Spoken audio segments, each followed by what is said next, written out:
the last 2 days, I've had the opportunity of being in two different places.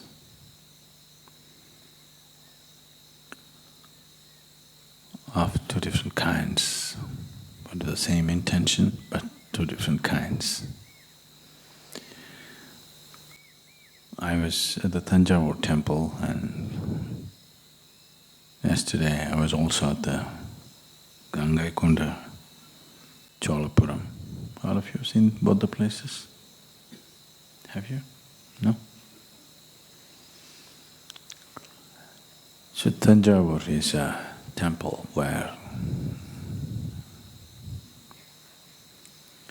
externally they managed to build a magnificent temple of phenomenal beauty and proportion. 1,000 years ago, when there were no machines, there were no cranes, when there were no vehicles to transport huge rocks that were necessary to build this temple. All by the dint of man's effort.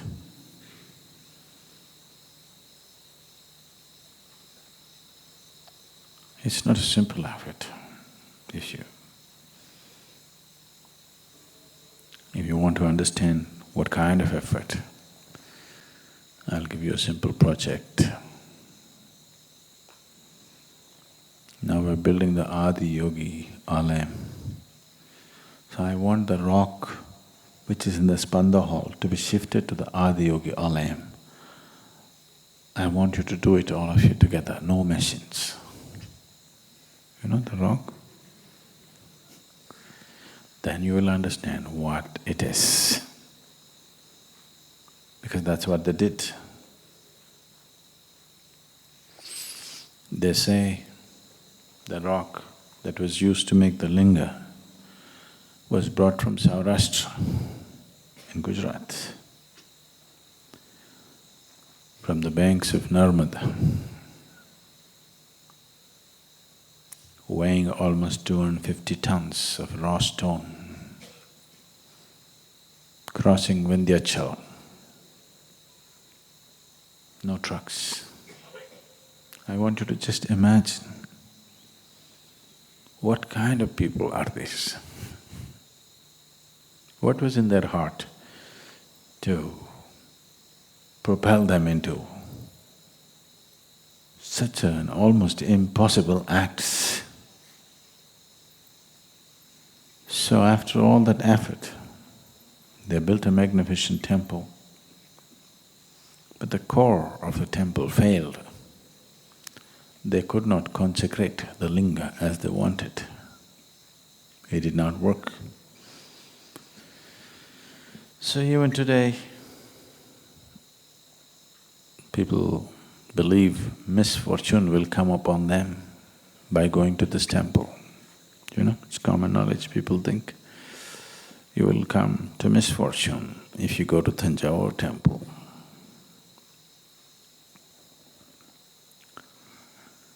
Which is not wholly correct, but partially correct, because it's a kind of a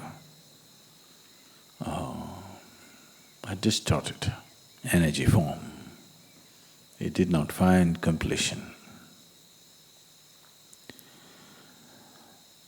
So almost 42 years of work, and then the very heart of it failed upon them. So Rajaraja Chola, who attempted this, the only intention of building such a magnificent structure is to see that generations of people will benefit, that it will leave an impact on people, that it will be an uplifting experience for generations of people to come. When it did not happen, I can imagine his distress and pain of that wasted effort. not just of the individual effort, but thousands and thousands of people would have worked for it. They would have emptied the state's coffers. Probably they fought battles to bring in the necessary resource.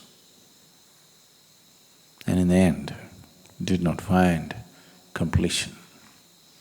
So his son, probably wanting to bring some peace to his dead father, he built an exact replica of that temple, but he did not have the courage to attempt the same scale, probably for practical purposes. He brought down the size considerably, attempted similar thing, trying to do it in a much faster time span. So, making it into not so glorious work of art, but functionally as good. So the temple structure did not turn out as it should have. They piled up rock and built it. Structurally it's good, but in terms of aesthetics they could not match Thanjavur temple. But they managed to consecrate the linga. So one place where there is grandeur and beauty on the outside, but the inner core did not work. Another place, there is inner strength, but there is no grandeur and beauty on the outside. This has been the story of the world in many ways. Where there is outside well-being and affluence, inner emptiness, where there is inner strength and beauty, poverty and other kinds of things where the outside is not taken care of. A time has come in terms of where the world is, that in terms of the outside situations, we are capable like never before as human beings. We are capable of doing things which were unimaginable 100 years ago. Now that we have an external capability of this kind, it's extremely important that we don't become another Thanjavur as each individual. Outside beautiful, inside empty. As individual people, as societies, as nations, as humanity, we should not end up like this unfinished temple. And I was trying to go through the whole drama. In my mind, I was trying to go through the whole drama, what it would have taken for them to build this temple and how it would have felt to see it incomplete, and how much pain this young king, Rajaraja Chola's son, must have borne to hurriedly try to put up another temple which is of similar design but of a much smaller scale, and trying to bring it alive. The whole drama, I tried to play it in my head and it's quite a drama. It's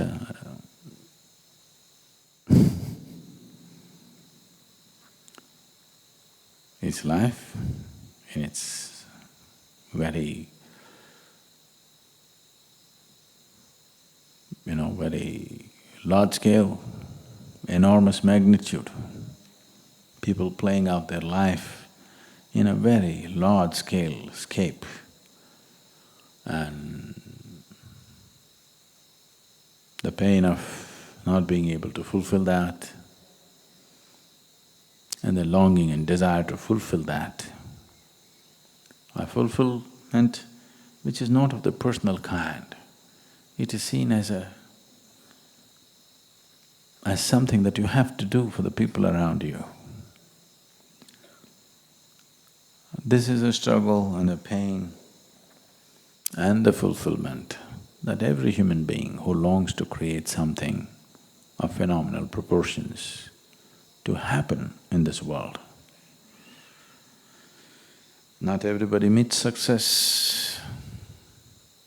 Not everybody experiences the scale of failure that this great king might have experienced.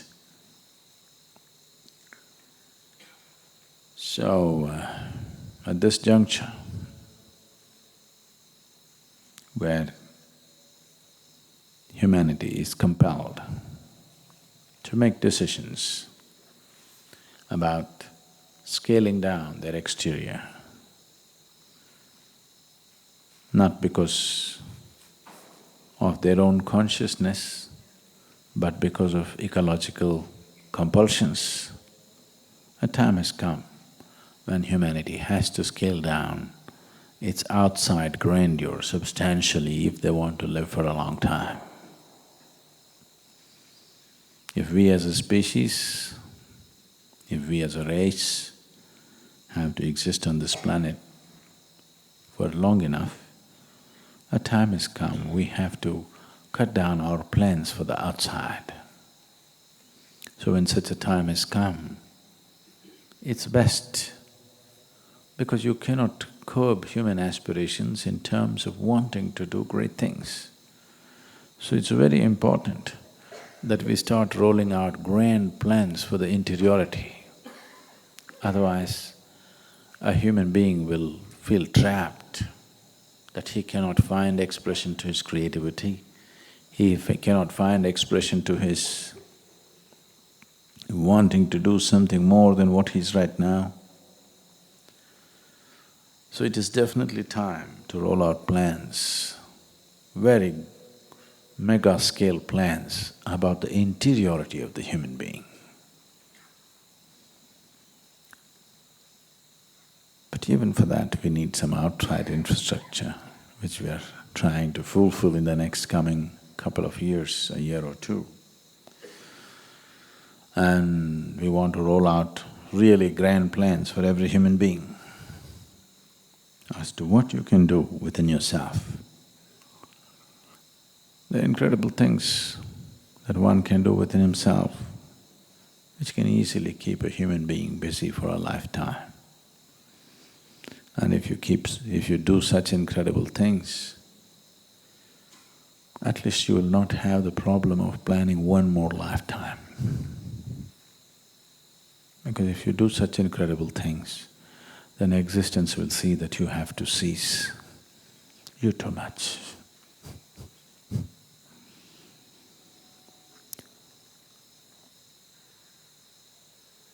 We need lots of people right now at this juncture to stand up. It doesn't matter what you're capable of, what you're not capable of. All that it takes is, because as far as I'm concerned, I'm not concerned about people's talent. We know how to manufacture talent. But that is possible only if you subject yourself without any will of your own to the process. We can make anything out of you. We have the necessary technology, so we are not really looking for talent. If you have talent, it's useful. If you don't have any, but if you have unwavering commitment or devotion, you're much more useful, because now talent can be manufactured, anything can be built. If you have that one steady foundation in you, that your commitment and devotion does not waver, if that one foundation is there, we can build any kind of structure upon that. I'm looking forward to see a display of that kind of commitment and devotion in the coming few months, because we're looking at building things which will be of immense value to human life on this planet. But that cannot be done without the fundamental stability, that the focus of your life does not change even for a moment. If it changes, it loosens everything. You cannot build a structure on a moving foundation. You can only build it on a stable foundation. I hope a lot of you or many of you will work towards that, to bring that stability within yourself, so that we can create and offer something of value to yourself and everybody around you.